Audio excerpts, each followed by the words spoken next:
All right, let's see here. Little adjustment.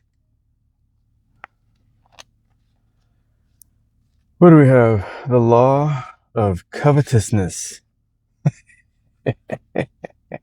My woman knows exactly what I'm thinking right now. From the beginning, Coco Chanel made sure her clothes were seen everywhere. Observing other women wearing such clothes stimulated competitive desires to have the same and not be left out. In truth, the boater hats she originally designed were nothing more than common objects anyone can buy in a department store. The clothes she first designed were made out of the cheapest materials. The perfumes were a mix of ordinary flowers. It was pure psychological magic that transformed them into objects that stimulated such intense desires to possess them. Just like Chanel, you need to reverse your perspective. Instead of focusing on what you want to cover in the world, you must train yourself to focus on others, on their repressed desires and unmet fantasies.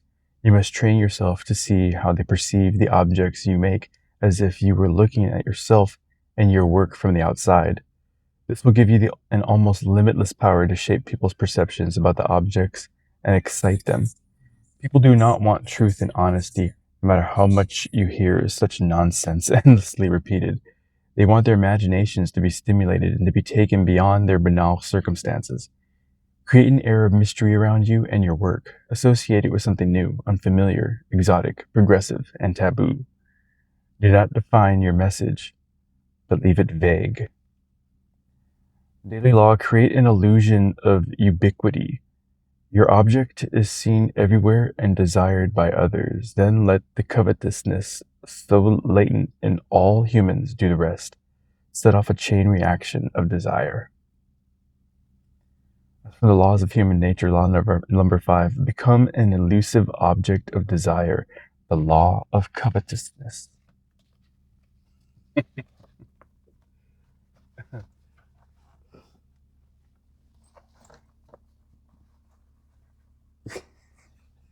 I want to say it so bad. My woman knows what I'm thinking.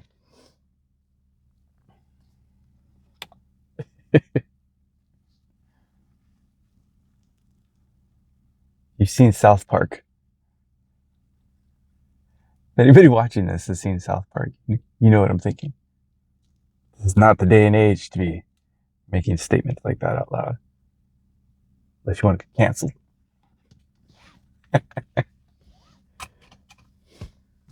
All right. Yeah, it's funny. People always want what other people have. Probably because the things that you yourself have become commonplace and ordinary. So something new and fresh, especially something you could either take from somebody else or have because they have it, or maybe because few people do. That's another thing. All right, where's my gate opener? I think it's time to go. Let's have some more of this caffeinated beverage.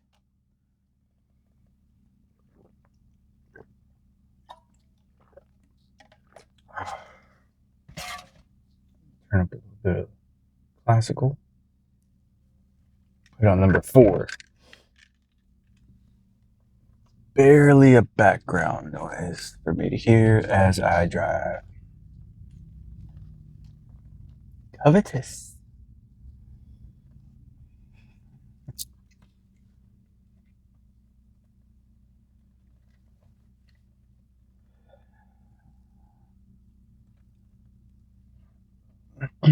So yeah, my recent project's been this tale I'm telling.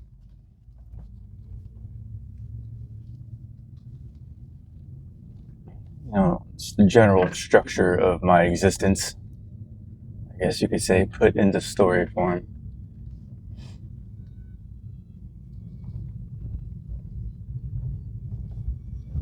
I shot it over to my friend Mark.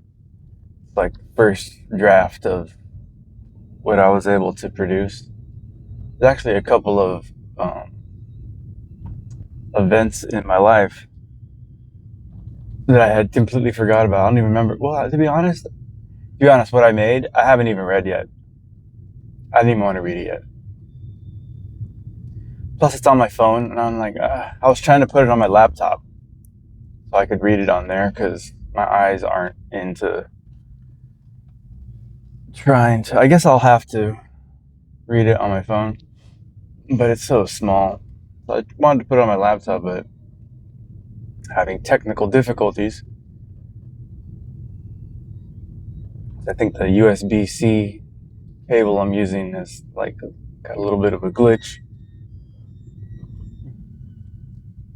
My laptop kept recognizing my phone, then not recognizing my phone, recognizing my phone, and then not recognizing my phone. Like, oh man, it's not going to work.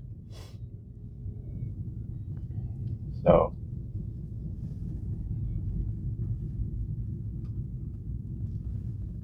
I texted to my buddy Mark. I don't know if he'll read it, but as I told him, read this. Tell me what you think. He likes the AI aspect of the world. Very much into it. I told him I made this with Claude. Take my vitamins.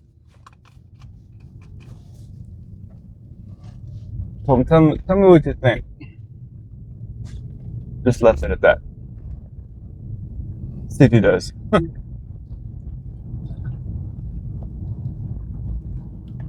I thought telling him I made it with Claude. I told him I had Claude interview me. I know that'll pique his interest. He'll get curious once he reads the title page of the pitch page. I sent him the pitch page and the full manuscript, full script.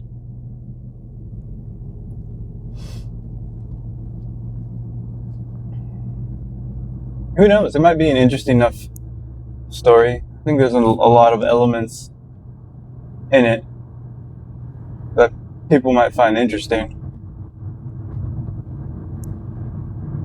Especially guys.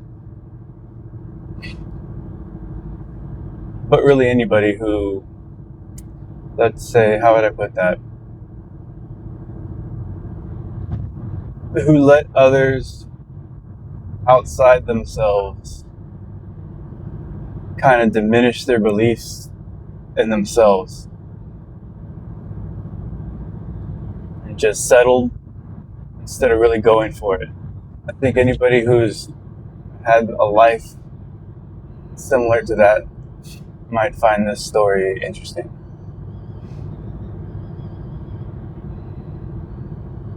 But that's kind of what it is. And I was kind of thinking about it.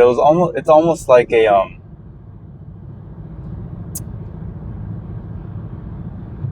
I had to pick a movie that kind of has a character arc similar to mine, it might be Shawshank Redemption.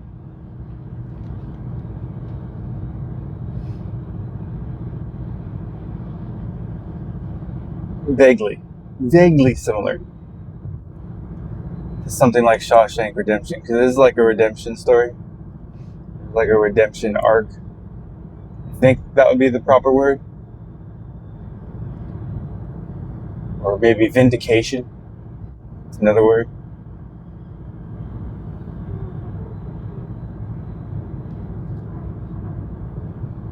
And if I had to cross that with another movie, it would have to be maybe the remake of The Secret Life of Walter Mitty with Ben Stiller, because that's the perfect hero's journey story. Has that archetype,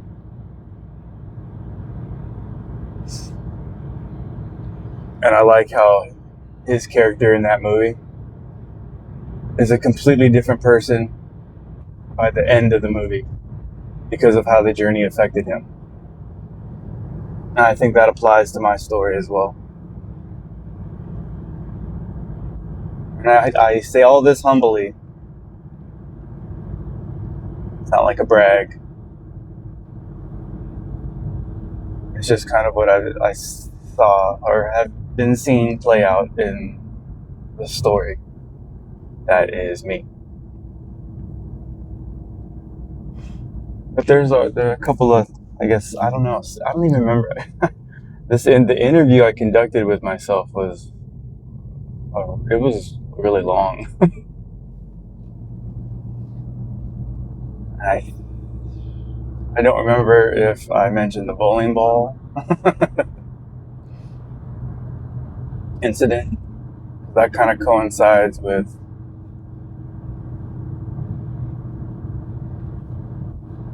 another period in my life that I just don't feel like talking about right now.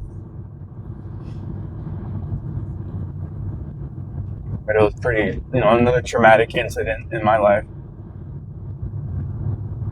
that might have something to do with why I am the way I am today, to be honest. They say blunt force trauma to the head can tend to have an effect on people's personalities. I found that out after. They tend to be a little bit more erratic and prone to risk taking, and which kind of would. Cause I was never an adrenaline junkie much, but after that incident, I like that edge of death feeling. I like that. So that's something I really have to keep an eye on when it comes to me, especially with my driving.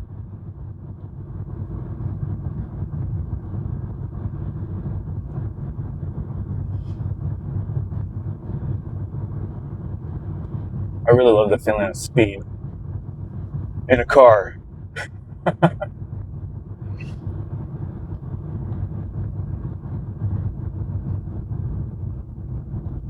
Like that heart racing, adrenaline pounding sensation. I love that.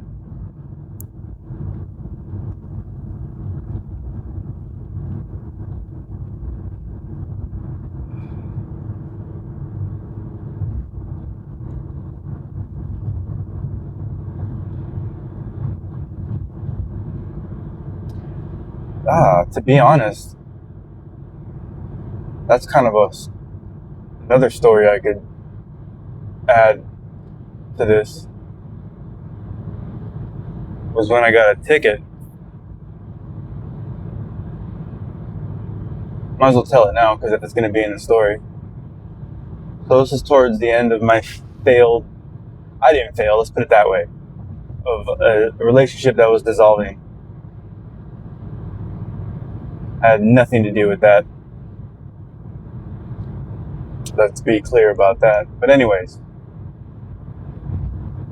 I had already moved on mentally and emotionally and physically to the beautiful creature that is asleep at home right now with my little boy. So I'd already met my woman.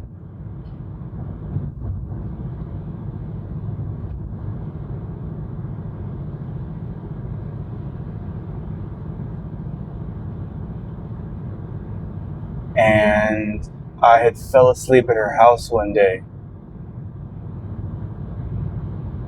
And I woke up like, oh shit, I gotta go.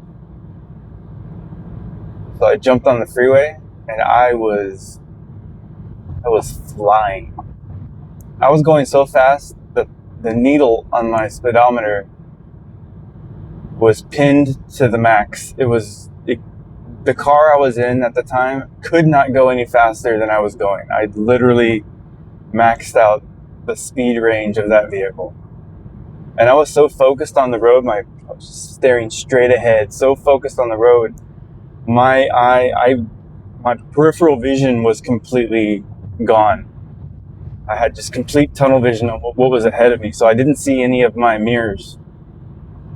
And at one point, I kind of looked up and realized that there were red and blue lights, like right on my ass. Like right on my ass. I don't even think a car could be closer than that cop car was.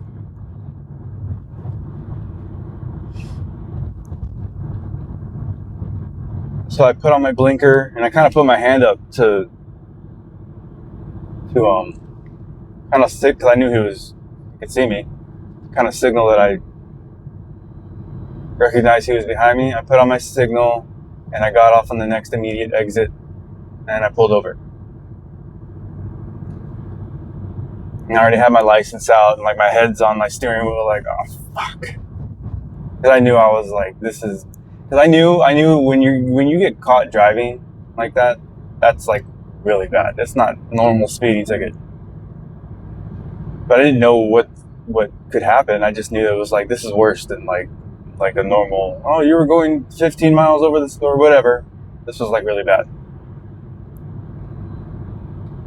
So I put my windows already down. The cop comes over, and the first thing he says, like, why were you driving like that? And the first thing that came out of my mouth was, I was somewhere I wasn't supposed to be, and I fell asleep, and I was trying to get home to my wife because I was married at the time. And he kind of paused for a second, and I could see like he understood what I meant. I was at my girlfriend's house. And he goes, let me see your license and registration. So I handed that over. He looks at it real quick, with his flashlight. And he goes, give me a second. So he goes back to the car, to his car. And I'm just with my head on my steering wheel still. And he took a while. He came back. And he goes, okay, I'm going to give you a speeding. I forget what he said he clocked me at. I forget what. I was going over 100 miles an hour. I think the car I was in at the time, it said like 110. This car can go 155. Damn, that's crazy. I think the little car I was in then, I think was said like 110. He goes, I clocked you doing, I think that. Like, but I'm going to give you a ticket for this, way less. I think it was like, I forget what. And he told me the reason I'm giving you a ticket at that speed is if I give you a ticket 1 mile faster than that, I have to tow your car.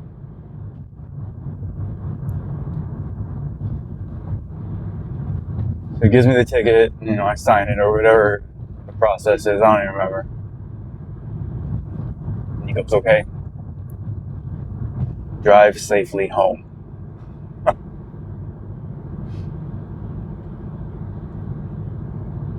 And that was that. The reason I tell this story is because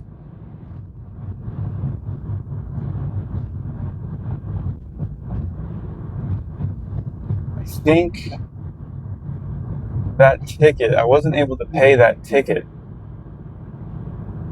So I ended up being terminated, I believe, from that job I was at.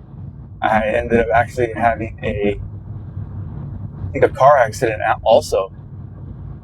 There's a lot of chaotic things happening at once for me. I was really going through it mentally, and just a lot of things were happening. But I ended up getting into a car accident sometime after that.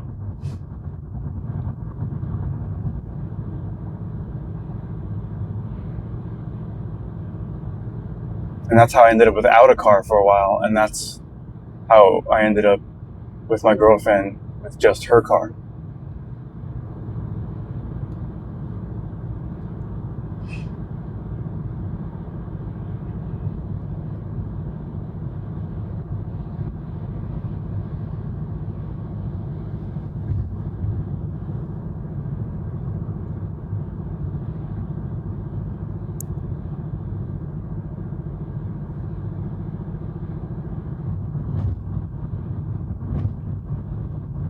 And that situation is what eventually led us to the dogs.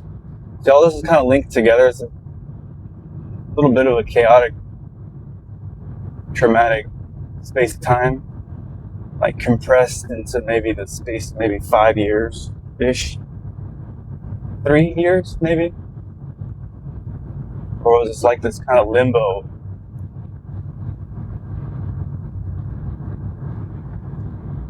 And that's what led us to my parents' house and their dog yanking on my shirt, on my sleeve. and that's what led to the rescues and Caesar Milan, and that's so there's that. That story can be added to it. There's also the bowling ball incident, like I said before, that traumatic brain incident, which might have caused my driving to be so wild on the way home. Because what was the point? I didn't need to be driving like that. That's the reason my hair is long, is that incident. Because when I met my girlfriend, I was still shaving my head, still trying to hang on to that for some reason, shaving around this gigantic scar on my head. I just got tired of all that. I just stopped one day. It's like it's too much. I'm just gonna let it all go. Like literally and metaphorically, and just letting it all go. For me, it's like this moment in my life where, like, if your life is the act of swinging from one vine to another, like Tarzan. I was letting go of the last vine. It's almost like I was holding on to two vines at once, and you can't swing from that position. You have to let go of one of them in order to swing. And that's what all of that was for me. Letting go of that vine. Those vines were like aspects of me. There's certain things about me I had to let go of in order to keep on swinging and making progress. Cannabis is one of those vines for me that I've just recently, I don't even know how long it's been. I'm not keeping count. I don't like that. This many days, I don't do that. I'm a one day at a time kind of guy. But it's been many days, many, many, many days.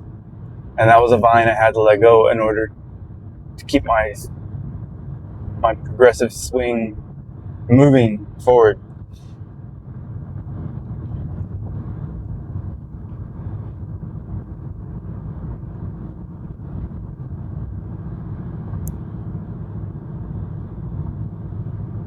My woman says I'm a much different person than I used to be.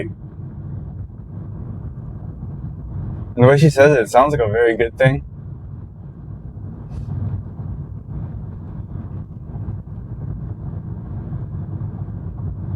But there's still more.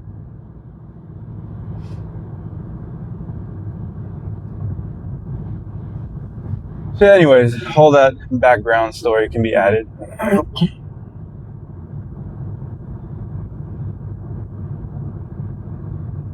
And I honestly don't like talking about any of my past prior to me and my girlfriend, because that literally wasn't me. It's literally like that scene in Fight Club where Ed Norton and his girlfriend are watching the buildings collapse, and he tells her, what does he say? I forget the line.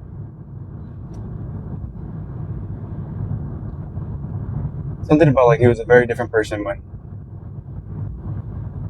something about him being a very different person when they first met, or something like that. I haven't seen that movie in forever. That's because he had to destroy the Brad Pitt part of his personality.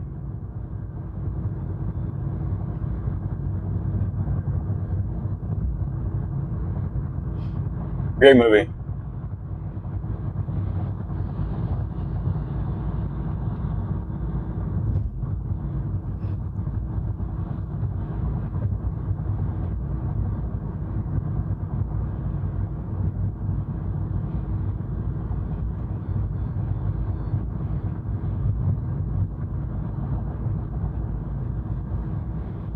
Yeah, I think those two movies, like Walter Mitty and what's it called?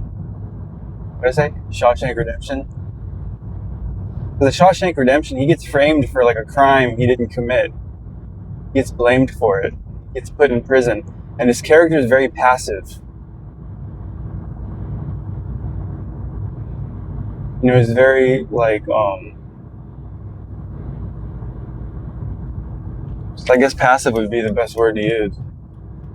He doesn't even put up much of a fight. He just kind of accepts what's being forced upon him, and he ends up in prison. And because of what he used to do in the past, he has some sort of skill with numbers. I don't know if he was an accountant. But he ends up doing who he is just ends up working for him in prison to his advantage. But after a certain point, he gets this mentality of aren't you tired of being stuck here? And everybody in that prison has just already resigned to that's their fate, and there's no, to think otherwise is just useless. But he's not that kind of guy. He's like, nope, I'm not accepting this fate.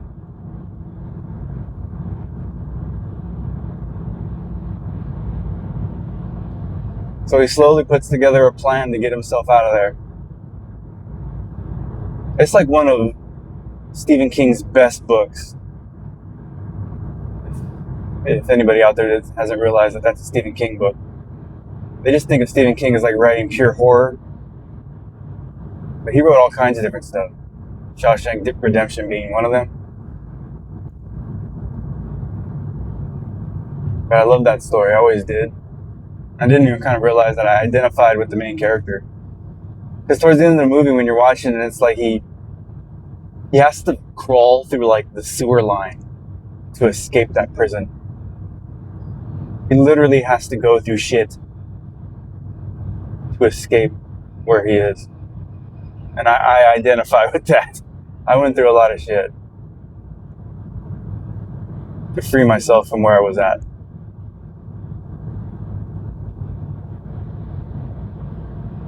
And when it seemed like everybody was telling me, well, this is just your fate. This is just it. This is just, deal with it. After my reset, I wasn't the kind of person that's just going to deal with it. I'm going to do something about it.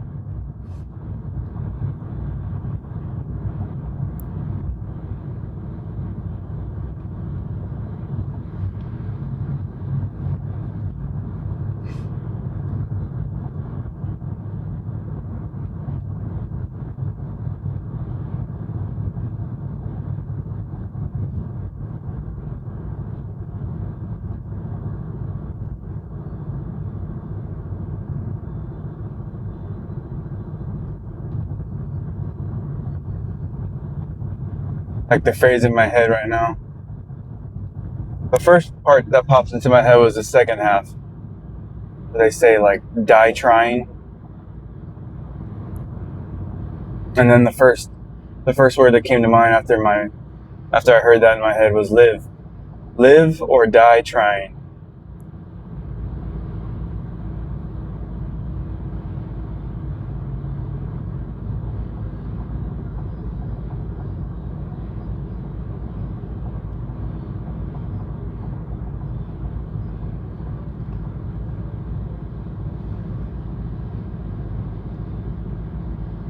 Okay, let me see. Arrows, I guess, means lanes are not available. And I'm almost to my destination, so I hope that my exit's open. Every morning it's the same thing. I hope my exit's open.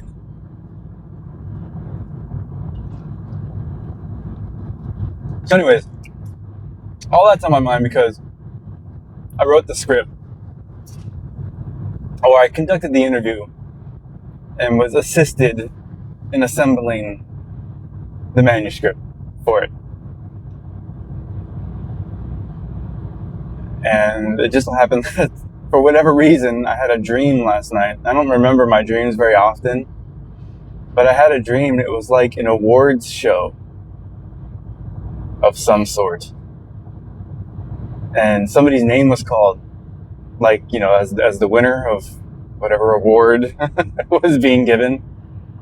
And I remember the guy stood up. He was in a white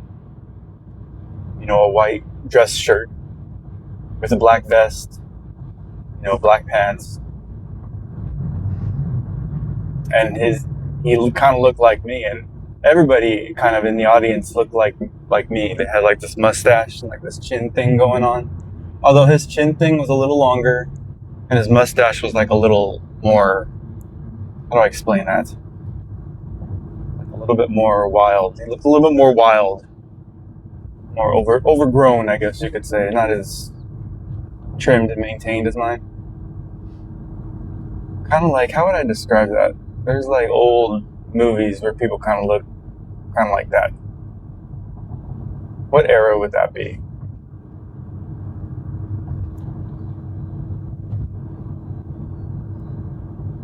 I guess maybe westerns might look that way.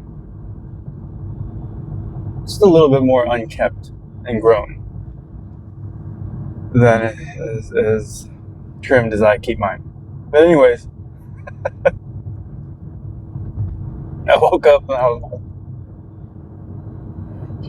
and the dream itself, I was like, the name was called. The guy, got up, went up and accepted his award. And like right when he was about to say things, I just remember him like smiling. And then I woke up. My alarm woke me up. I was like, oh, that's funny.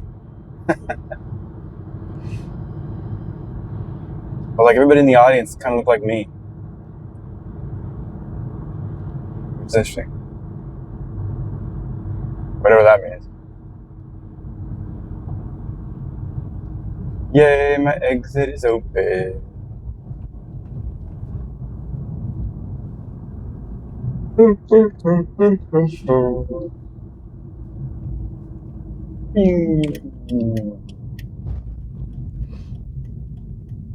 Alright. It's a highway patrol.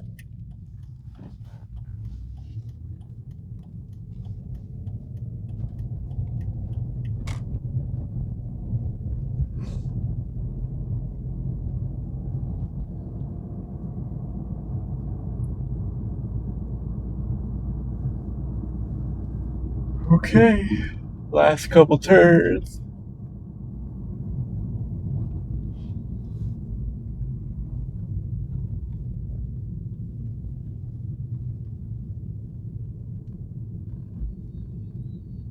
But yeah, my message for this, anybody out there who's having a hard time in life,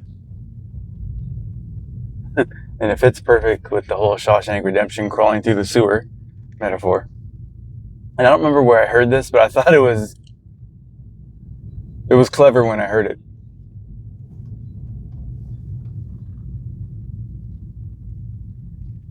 How did it go? In life, if you're ever going through some shit,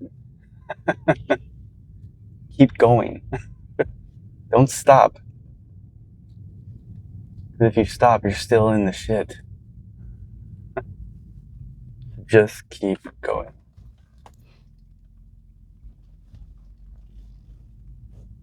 Like Dory in that Disney movie, what is it? Finding Nemo? Just keep swimming. Just keep swimming. Just keep swimming. Just keep swimming, swimming, swimming. What do? We swim, swim, swim.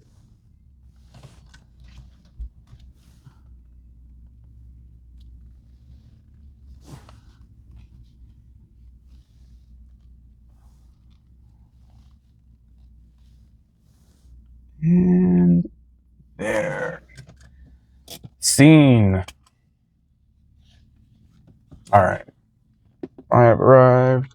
Lights off. Park. Brake. Turn that off. Okay. That's my morning. Everybody have a good one.